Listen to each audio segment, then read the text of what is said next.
I just want to tell y'all a story about a lunch date I had with the preacher that I've been knowing for 30 years. And, well, I've been going to lunch with him every week for all that time. And, when we be talking about the Bible, people at the church, what's going on in town, in the nation, around the world, anything. We just talk about it all, not just the weather. But I've been reading the Bible since I retired for my own self, taking notes, going slow, even going to the point where an old country boy like me started to learn Hebrew and Greek, a little bit of Aramaic, all the languages that, the Bible was translated into, so I could really understand the words. And I started understanding the Bible for myself. It says that God will tell you if you don't know what a verse or passage means, you ask Him in prayer, and He'll give you some wisdom on it. And so that's what I was doing. I started there in chapter 1 of Genesis, went all the way through to Revelation. And I'm telling you folks, did that 3 times straight through, nonstop. I mean, I had a list of questions. I mean, it was incredible, and I'd look them all up. I'd look them all up. I bought me a Strong's Concordance, and I had different lexicons, and I had some favorite, like online communities and preachers that I'd go to and ask my hard questions to, like what happens to you. I wanted to know what happens to you when you die, like when if you're saved, what happens, and if you're not saved, what happens. Um, that just big things. I'm getting on up in years now. I need to know this stuff. And I got down to the nitty gritty on the tithing system. Oh my goodness, that will ruffle some feathers on them preachers. Now I'm gonna tell you right now what it really says about tithing, and then what Christmas and Easter is all about, and should we be celebrating it?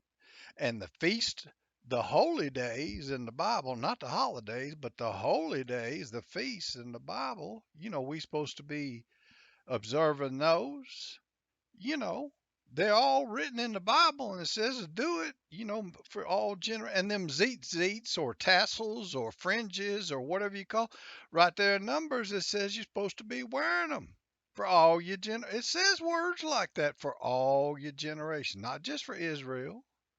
You know, this doctrine of dispensationalism that say that there was a Jew time or an Israelite time, and then it went to Jesus time for those 33 years he was on the earth. If you can believe that, I don't even know how long he's on the earth or how long his ministry was. Some say 3 years, some say 1 year. We don't know. We don't even know stuff like that. And then now, after Jesus passed on, we're in the church age, see, and it's all grace and the law's done away with. The Bible don't say nothing like that. Nothing like that at all. You know, people gonna burn in hell forever and ever and ever if they don't, become a believer. And the Bible don't say. Bible says the exact opposite of that. It's the second death. You're gone. Poof. You're nothing. You won't even be able to realize that you're alive. You're gone when you're thrown in that lake of fire. Things like that. Things like that. You know.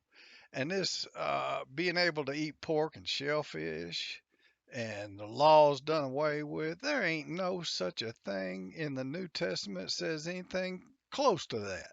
I mean, and like even if like God's going to change his mind from what he said in the Old Testament, to the New Testament. It don't make no sense.